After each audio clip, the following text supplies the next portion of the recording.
अमृतम में आप सभी का स्वागत। तो हम आ गए हैं भगवत गीता अध्याय 5 श्लोक क्रमांक 24। भगवान कृष्ण अर्जुन को बता रहे हैं कि व्यक्ति को सुख अपने अंदर ही मिलेगा, बाहर नहीं।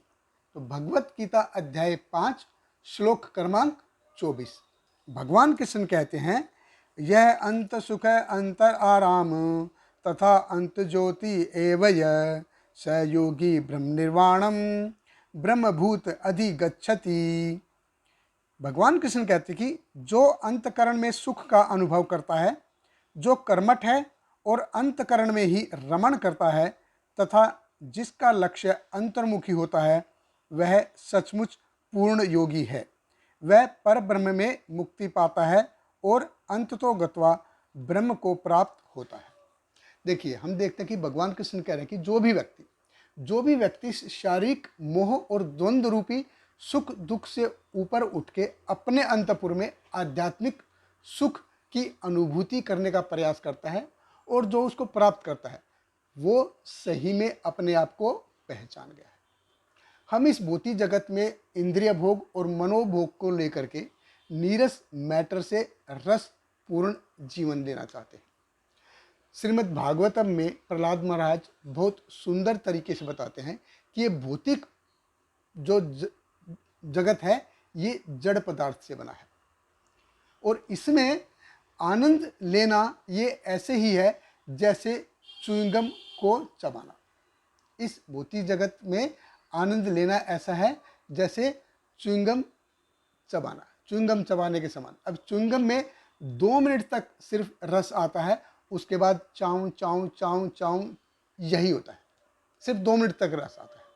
तो और जिस भौतिक जगत में देखिए, निकृष्ट आनंद से उत्कृष्ट आनंद तक, सबसे लो लेवल का जो आनंद होता है और जो सबसे हाईएस्ट लेवल का जो आनंद है, वो हमको कहाँ तक लेके जाते हैं?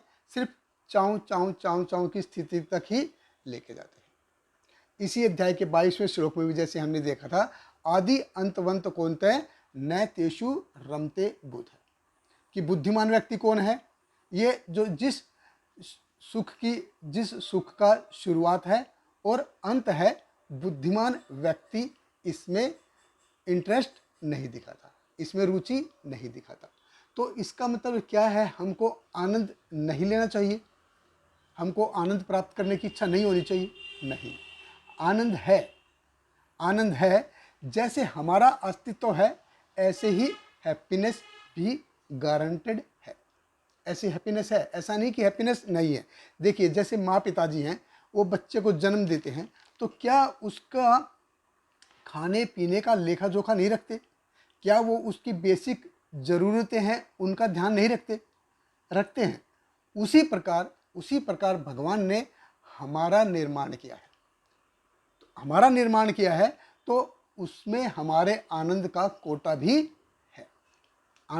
भी है। लेकिन प्रॉब्लम आनंद लेने में नहीं है, प्रॉब्लम है कि हम उस आनंद को कहाँ पे ढूंढ रहे हैं।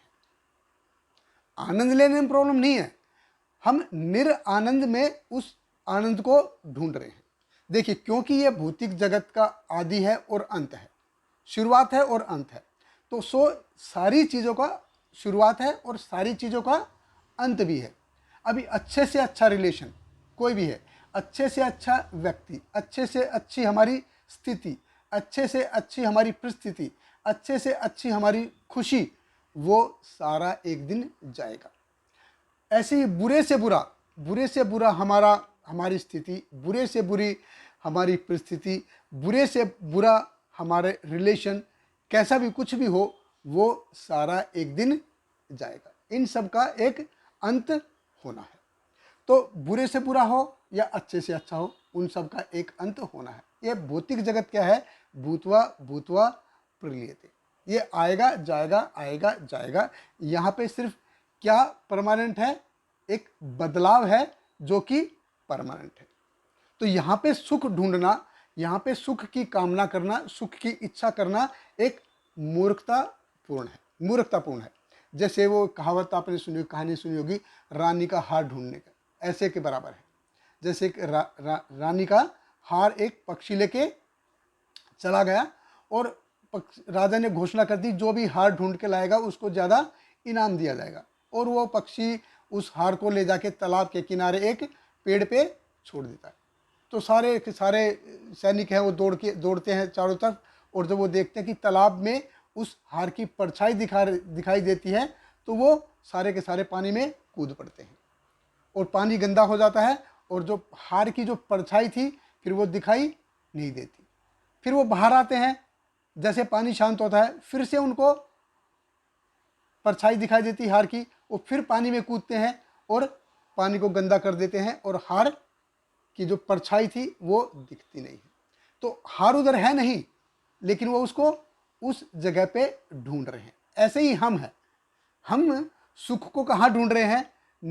आनंद में सुख को ढूंढ रहे हैं। यहाँ पे सुख की कामना कर रहे हैं जहाँ पे सुख है ही नहीं। तो इसलिए भगवान कृष्ण कहते हैं ब्रह्म निर्वाणम ब्रह्म भूत अधिगच्छति, कि जब तक हम ब्रह्म के कंसेप्ट के स्तर पे नहीं आएंगे। तो 2 श्लोक पहले भी जैसे हमने देखा था कि ये जो भौतिक जगत है ये पंच तत्वों से बना है, ये जड़ पदार्थ से बना है, और आध्यात्मिक जगत है ये ब्रह्म से बना है। तो जब तक हम आध्यात्मिक जगत यानी कि ब्रह्म को प्राप्त करने का प्रयास नहीं करते हैं, तब तक निर्वाण की स्थिति नहीं आएगी। और ये निर्वाण की स्थिति आएगी कैसे? ये जब हम सहन करना सीखेंगे। इसलिए भगवान बार बार जोर देते कि टॉलरेट टॉलरेट टॉलरेट, इन सब चीज़ों को सहन करना सीखो। और ये अगले अध्याय में भगवान बताएंगे कि 2 प्रकार के योगी होते हैं, जैसे एक योग रुरुक्षु और योग आरूढ़। तो जो योग रुरुक्षु कौन है? जो इस योग पे अभी सीढ़ी चढ़ने का प्रयास कर रहा है, और योग आरूढ़ जिसने प्रयास कर लिया और उसमें सफलता हासिल कर ली है, वो ब्रह्म भूत अधिगच्छति। बहुत बहुत धन्यवाद। हरे कृष्णा। हरे कृष्णा कृष्ण कृष्ण हरे हरे, हरे राम राम राम हरे हरे।